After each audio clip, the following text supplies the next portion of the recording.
Hi, my name is Mike Conley. I'm the owner of Property Management Inc. here in the East Bay. And I'm entitling this video, The Cap Rate. Is your rental property a good investment? If there's one equation that you as a property owner should be familiar with, it's your capitalization rate or cap rate on your property. Cap rate is simply your estimated rate of return on investment.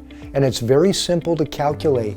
It's your net operating income from your rental divided by the current value of the rental. That's going to give you your cap rate.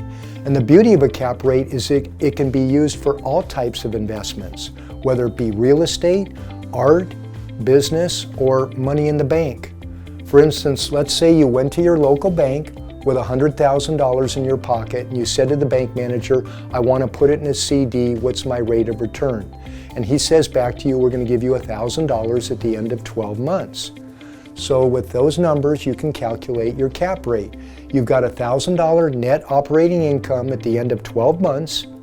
You divide it by the current value of $100,000, that's what you put into it, to give you a 1% cap rate. Not a very large cap rate, but guess what? Not a high risk. Because with a higher cap rate usually comes a higher risk. For instance, let's move to real estate. Let's say we have this Ardenwood home in North Fremont, and the owner wants to determine his cap rate. Well, his monthly rent that he's getting from this home is $3,150. Times 12 gives him an annual rent of $37,800. Now from this, we deduct his expenses. He's got his property taxes at $7,000, his property insurance at $2,000, his maintenance and management at $6,000. He's got his vacancy factor at 3% at $1,000. That means that his total expenses are $16,000 at the end of the year, giving him a net operating income of $21,800. Then we look at the estimated value of the home, which is $875,000. Now we're ready to calculate the cap rate. We just take the net operating income, $21,800, divided by the value of the home, $875,000, and it gives us a cap rate of 2.5%.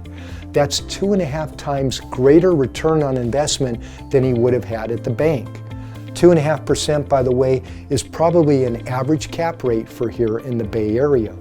But guess what? With this higher cap rate comes greater risk because you've got a home now instead of money in the bank. And you could have vacancy and still a very low risk. Rents have been great in the Bay Area, but you do have a little bit greater risk than you would have at the bank. Now let's just say that the owner of this home wasn't satisfied with the 2.5% cap rate, and he decided to sell the home and do what's called a 1031 exchange. That is, buy another rental property anywhere in the country. And it doesn't have to be another rental home. It could be a warehouse, it could be an office building, it could be a retail strip center. But let's say he went up to Sacramento and bought 2 duplexes for $875,000, what he sold the home for. Well, those 2 duplexes are going to produce more income up there than he's getting now at $37,800. Let's say he got double the income from those 2 duplexes.